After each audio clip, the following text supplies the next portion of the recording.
Xo'p, davom etamiz. Present simple bilan present continuousning farqi.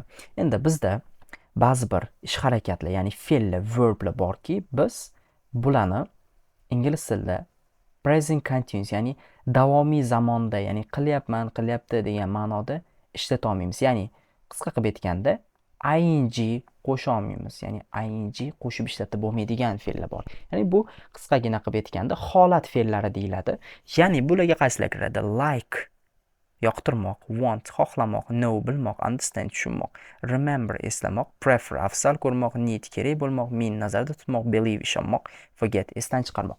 Ya'ni bularni hammasi uchun hech qanaqa tana harakati kerak bo'lmaydi. Ya'ni like uchun hech qanaqa tanamiz yo'q, barmog'imiz qimirlatib yoki nimadir qilishimiz shart emas. Qolganlar bilan ham xuddi shunaqa so'zlarga, ya'ni state verb deydi. Bular haqida alohida gaplashamiz kelasi mavzularda. ing qo'shib bo'lmaydi hech qachon. Ya'ni ma'nosi o'zgarib ketib qoladi agar ing qo'shsanglar. Xo'p.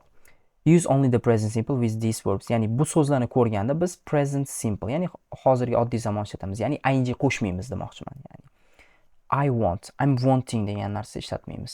Do you like? Ya'ni I'm liking degan narsa yo'q, ya'ni ingliz tilida. I'm tired misol uchun. Men charchadim. I want to go home. Uyga ketish xohlayman. I'm wanting degan narsa yo'q. Ya'ni uyga ketishni xohlayapman. O'zbek tilida bor bunaqa narsa, lekin ingliz tilida I'm wanting degan narsa yo'q. I want. Prosta I want to go home. Uyga ketishni xohlayman. Bu yerda aytgan not I'm wanting. Nima uchun? Bu holat fe'li bo'lgani uchun. Lekin tarjima qilishda men xohlayman, ya'ni tarjima qilganda ham xuddi shunaqa. Men xohlayman. Uyga ketish xohlayman. Do you know that girl? Ani qizni taniysanmi? Do you know? Are you knowing demayapti. Nima uchun? Chunki know bu holat fe'li, ya'ni hech qanaqa tanamiz a'zosi qimirlamayapti. Yes, but I don't remember her name. Lekin men uni ismini eslolmayman. Ya'ni remembering eslolmayapman deb o'zbek tilida aytamiz, lekin inglizlar ing qo'shmaydi bunga. I don't remember her name. Uni ismini eslolmayapman. Eslolmayman. I don't understand. Tushunmadim.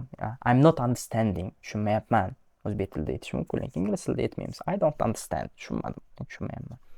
What do you mean? Nima nazarda tutyapsiz? Xuddi shunaqa. Bular haqida alohida yana mavzu keladi. Hozircha bilishimiz kerak bo'lganlari shular. Ya'ni bu so'zlarga ing qo'shib ishlatmaymiz. Shunchaki bularning hammasini biz present simple da ishlatamiz. Ya'ni bu so'zlardan keyin misol uchun I we use ishlatamiz. Misol uchun bu yoqda misol qiladigan bo'lsam remember osonroq. Misol uchun I want an apple. Misol uchun men olma xohlayman. I want an apple.